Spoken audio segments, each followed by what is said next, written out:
Parliament में जो कुछ होने जा रहा है, हुकूमत कुछ आईनी तरमीम करना चाहती है। आपको क्या लगता है कि ये आईनी तरमीम किस तरह से मुमकिन है और इसमें हुकूमत का क्या फ़ायदा है? देखिए, मैं आलिया अब 2 मिनट दीजिएगा। ये वो पार्लियामान है जिसने इतनी बेतौकीरी की है अवामी मैंडेट की। सबसे पहले आइन में लिखा है सदर देंगे इलेक्शन की डेट और गवर्नर देंगे सदर कौमी असेंबली की और सुबह। इन्होंने सेक्शन 57 में इख्तियार दे दिया इलेक्शन को और 90 दिन से ज्यादा इन्होंने आइन तोड़ा। फिर उन्होंने पहली तरमीम के बाद अब दूसरी तरमीम इन्होंने की। आइन के आर्टिकल 61 के ताहियात नायली सुप्रीम कोर्ट ने कहा आइन में तरमीम करने की बजाय इन्होंने सेक्शन 232 के जरिए तरमीम करके उसे 5 साल कर दिया गया। वो कर नहीं सकते, ये पार्लियामेंट का मैंडेट नहीं था। फिर आगे आ जाए, इन्होंने इलेक्शन अनाउंस किया। इलेक्शन अनाउंस कर आजम सर जजेस थे, वो जो प्रेशर नहीं ले रहे, उन्होंने इलेक्शन ट्राइब्यूनल बनना था, उसमें तरमीम करके उन्होंने रिटायर्ड जजेस। फिर सुप्रीम कोर्ट का फैसला आ गया कि जनाब मखसूस नशिस्तें जो है, और उसमें अगर आपको याद हो, ये हम पे इल्जाम लगाते होते हैं कि हमने री राइटिंग आइन हमारे लिए हुआ। बिल्कुल नहीं हुआ ये इल्जाम। आपको याद होगा 2022 के अंदर जब हमजा शरीफ का वजीर आला के तौर पर हलफ लेना था, तो गवर्नर अमर सरफराज चीमा नहीं ले लेते, ना गवर्नर अरवी ले लेते। लाहौर हाईकोर्ट के 2 फैसले आ गए थे। फिर जस्टिस जवाद हसन ने कहा नहीं, ये हलफ जो है ये जनाब स्पीकर लेंगे। कहा लिखा है इनके अंदर री राइटिंग ऑफ द कॉन्स्टिट्यूशन? वो नहीं, हम नहीं कहते वो री भाई, वो उस हालात के मुताबिक हाईकोर्ट ने बिल्कुल फैसला सही किया। इस तरह से अगर आपको याद हो तहरीक अदम एतमाद 3 अप्रैल को रिजेक्ट कर दी। 28 मार्च से 3 अप्रैल तक 7 दिन पूरे हो। आइन 7 दिनों के अंदर कहता है। सुप्रीम कोर्ट ने 7 अप्रैल को फैसला दिया और 9 अप्रैल को घड़ियां पीछे जाएंगी। 3 अप्रैल को वो कैसे घड़ियां पीछे जाएंगी? ना ना ना, बिल्कुल ठीक किया, वो घड़ियां पीछे गई। 3 अप्रैल को इमरान खान साहब को निकाल। इसी तरह जब सिंबल ले लिया, सिंबल आपने जनवरी में लिया। जब जनवरी में सिंबल ले लिया तो सुप्रीम कोर्ट ने कहा कि नहीं, जनवरी में जाएंगे आप, और जनवरी में सुप्रीम कोर्ट ले गया। हमारा सिंबल वापस आ गया, सीटें आ गई। अब वो सीटें नहीं दे रहे हमें, इसके लिए लाहौर हाई कोर्ट में अमल दरामद की दरखास्त की है, लटकाते फिर रहे हैं। अब 9 अप्रैल डेट पड़ी हुई है लाहौर हाई कोर्ट में, जवाब दे रहे हैं उन्होंने आकर, उस पर अमल दरामद हो रहा है। 7 तरमीम कर ली कि जनाब माजी से इतलाक होगा, वेस्टेड राइट माजी से इतलाक नहीं हो सकता, सुप्रीम कोर्ट जजमेंट को नलीफाई नहीं किया जाता। अब चाहते क्या है? चाहते ये है कि जो सुप्रीम कोर्ट के मौजूदा चीफ जस्टिस साहब है उनको एक्सटेंशन देनी है, या टेन्योर पोस्ट करनी है, या 65 से 68 साल करनी है। हाई कोर्ट के जो जजेस हैं 62 से 65 साल करनी है। फिर इस्लामाबाद हाई कोर्ट के जजेस को वहां से ट्रांसफर करना है, एक हाई कोर्ट से दूसरे हाई कोर्ट में लेके आना है। फिर आर्टिकल 17 में पार्टी को बैन करने के हवाले से चाहते हैं कि सुप्रीम कोर्ट का इख्तियार ना हो। फिर चाहते हैं आर्टिकल 6 में ताकि मार्शल लगने के राह हमवार हो सके। तो ये वो तरमीम में सारी जो करना चाहते हैं ना हम, और इसके लिए 2/3 अक्सरियत चाहिए। आर्टिकल 230 लेकिन अभी तक जो उनकी अमेंडमेंट की जो तजावीज़ सामने आ रही हैं, और उसमें तो ये शामिल नहीं है। उसमें तो जजेस की, सुप्रीम कोर्ट के जजेस की तादाद बढ़ाई जा रही है, तौहीन अदालत के केस के हवाले से एक अपील के लिए एक मज़ीद डिफरेंट बेंच के लिए कहा जा रहा है। तो उसमें तो ये वाली चीज़ें कहीं शामिल ही नहीं है जो आप कह रहे हैं कि चीफ जस्टिस के लिए कुछ एक्सटेंशन की जा रही है।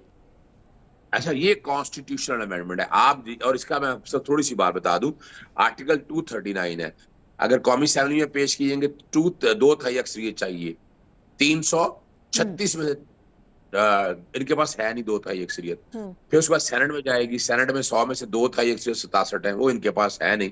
जो आप तरमीम की बात कर रहे हैं वो उसके लिए 2/3 कानून साजी तो हो सकती, कानून साजी तो हो सकती है ना, वो हो सकती है। हाँ। वो 2/3 अक्सरियत की जरूरत है, सादा अक्सरियत की जरूरत है। हाँ। वो जजेस की तादाद बढ़ाना चाहते हैं तो उस पे उसको भी हम लड़ेंगे।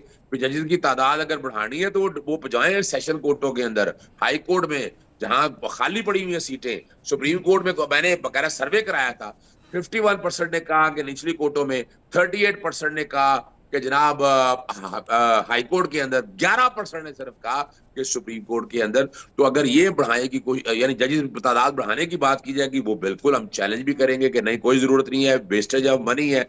फिर उसके अलावा जो बाकी आप बात कर रहे हैं कंटेम्प्ट ऑफ कोर्ट के हवाले से, कंटेम्प्ट ऑफ कोर्ट में अपील ऑलरेडी प्रोवाइडेड है, कंटेम्प्ट ऑफ कोर्ट ऑर्डिनेंस में प्रोवाइडेड है, और होती रही है इंट्रा कोर्ट अपील। वो भी अगर कोई तरमीम करने की बाद, मोहम्मद काकड़ का केस पहले भी पीपल्स पार्टी के दौर में यूसुफ रज़ा गिलानी को बचाने के लिए तरमीम की थी, और वो मैं भी उस केस में बहस की थी, मैं पेश हुआ था। और वो कंटेम्प्ट ऑफ कोर्ट एक्ट जो 2012 था वो सुप्रीम कोर्ट ने उड़ा दिया था। तो इस तरह की जो भी तरामीम करेंगे इंशाल्लाह हम उनको चैलेंज भी करेंगे।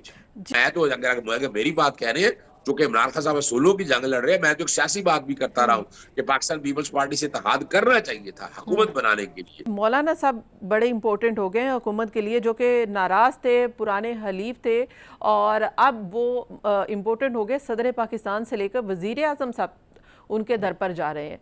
तो मौलाना साहब एक तरफ तो पीटीआई के साथ इत्तेहाद की बात कर रहे हैं, दूसरी तरफ वो हुकूमती मुज़ाकरात या हुकूमत के साथ भी बातचीत कर रहे हैं।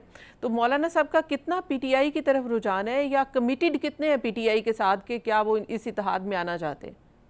देखिए, मौलाना साहब से, मौलाना फजलुर रहमान से राब्ता क्या कर रही है तहरीके तहफ़्फ़ुज़ पाकिस्तान, आईने पाकिस्तान, अचक साहब से वो राब्ते में है, मैंडेट उनके पास है, उन्होंने फैसला करना है। वो इत्तेहाद की तरफ आते हैं तो 100 बिस्मिल्लाह, और इत्तेहाद में कोई कंडीशंस नहीं होती, याद रखिएगा। वजह ये है कि इस वक्त मौजूदा हुकूमत की कश्ती डूब चुकी है, महंगाई कंट्रोल नहीं हो रही, बिजली के बिलों में क्या हाल हो गया, पेट्रोल कहाँ जा गया, वहाँ पे डीजल तो कहाँ। आवाम का एहसास कर रहे हैं। पंजाब में तो देखें एहसास किया गया है, 500 यूनिट पर 14 रुपए की कमी, और अब पेट्रोल की कीमतें कमी की जा रही हैं। वो पंजाब ने नहीं दिया, वो मुस्तफा शजाउर रहमान मान चुके हैं, और वो ज्यादती की है, सुबाइयत की हवा दी है उन्होंने। और बाकी जितने मरियम समदो ने जितने प्रोजेक्ट हैं, चाहे किसान कार्ड ले लें, चाहे और रिफाई काम ले लें, मोबाइल अस्पताल ले लें, आप 2019 और 20 का देखे थे अपना उस्मान बुजार का दौर, ये सारे प्रोजेक्ट हम उस वक्त शुरू कर चुके हैं। पंजाब में बेवकूफ बना रहे हैं ना, वो सिर्फ आप मिसाल के तौर पर आप मेकअप करके अगर बैठ के आगे कहें, और आप अगर मिसाल के तौर पर शराब, अपना पेप्सी की बोतल में अगर शराब की बोतल लगाकर आप दे दे के ये वो है, तो लोग नहीं मानेंगे चीजों को। तो ये सवाल ही ऐसा नहीं हो सकता। ये जितना भी काम करना चाहते हैं ना, अभी देखिए आप यूं लेना, आप राणा सनाउल्लाह जो कहते थे बात ही होगी, आज वो इमरान खान की जदोजहद को मान गया। आज वो बात कर रहे हैं कि नहीं, हमें गुफ्तगू करनी चाहिए। गुफ्तगू करने का जब वक्त था, मैं 5 जून 2023 से कह रहा हूं, मैं यूके में था, लंदन में मैंने प्रेस कॉन्फ्रेंस की थी, मैंने कहा था पाकिस्तान को मिसाके पाकिस्तान की जरूरत है। उस वक्त आगे बढ़ना चाहिए था एस्टैब्लिशमेंट के साथ। लेकिन ये आपने कहा था ना, बानी पीटीआई ने ये कभी भी नहीं कहा, वो तो सियासी कुव्वतों के साथ बैठने के ही मुखालिफ है, उन्होंने कभी भी हमायत नहीं की। ना, देखिए वो इमरान खान साहब तो असूलों की जदोजहद कर रहे हैं ना।